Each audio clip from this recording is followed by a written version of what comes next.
Hi, and welcome back to Chicago Car Club. I'm Mike. I'm going to be showing you around this 1977 Pontiac Trans Am. This is a 400 4-barrel.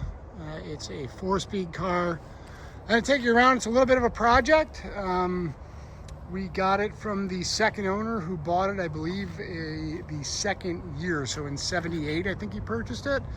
And he owned it up until this year. We'll point out some things, the good, the bad, get you comfortable with it. It was rust proof from new, I am sure of that.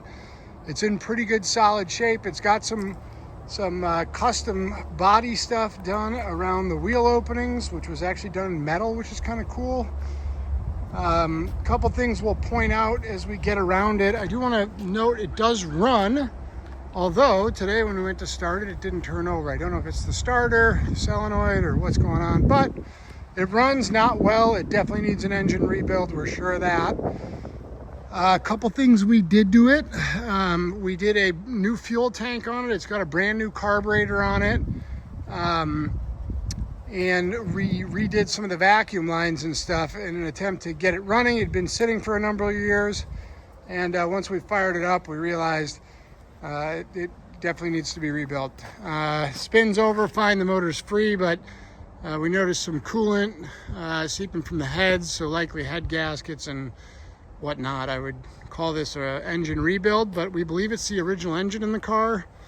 And overall, it's pretty well intact. You can see it's got the shaker.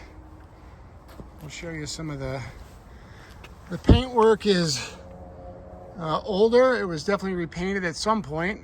When they did some of this work, you can see they actually metal fabricated these in, which is kind of cool. Not original, obviously, but point that out. Definitely needs a windshield. It has an aftermarket sunroof, which was pretty common in these. It's got side pipes, a couple different suspension components underneath. It does have disc brakes up front. It does have positive traction. And just want to kind of show you around, point out any little blemishes and things like that. It's got some chips, but really it's a great candidate for a project. It needs tires. You know, it's got some, looks like some paint from when it was sitting in the garage dripping on it, but it cleaned up pretty well. Again, it did start. The interior, the seats are a little rough, but not horrible. It's got a new carpet down in it, although the seats aren't bolted in place right now, as you can see, but this interior is all intact. Does go in and out of gear, and we had it running. Clutch works fine. Shifts into reverse and rolls through the gears fine, but we didn't want to run it too long with pumping coolant out of it. So it's got some holes here. We were told it was rust proof from new. We can see that where they did some drill holes for it. And a little bit of spots there, but overall the doors are pretty solid. And through the rocker panels, again, where they did some of this custom work, it's all held up pretty well. And as you can see, you'll see in the underside photos, it's pretty solid all the way around. Normal, underside rust and surface stuff, but the floorboards look solid. Into the trunk here, I don't see any signs of quarter replacements or anything like that. No mat back here. Gaskets are dry,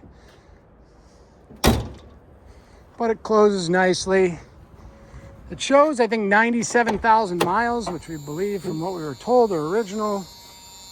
And again, same thing on this side. Bottom of the door is a little bit better shape here, but it's a car that can be, driven the way it is with a little bit of work, or it could be something you make into something nice. Again, seats, this one's got some wear and tear on it. They're not bolted in place. Carpet's new. The dash looks good. Radio comes on, when it powers up and stuff. And we'll show you under the hood here.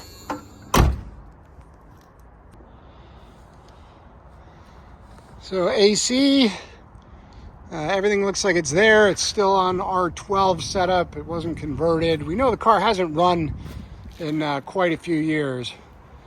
We believe it was at least 10 to 12. So power steering, again, under that air filter is a brand new Remand Quadrajet, I believe it is.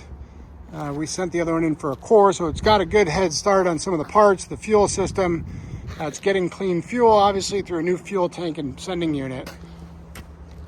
And if you look at our description, there'll be some more pictures of some of the details of VIN numbers and decoding the trim tag and what have you. But I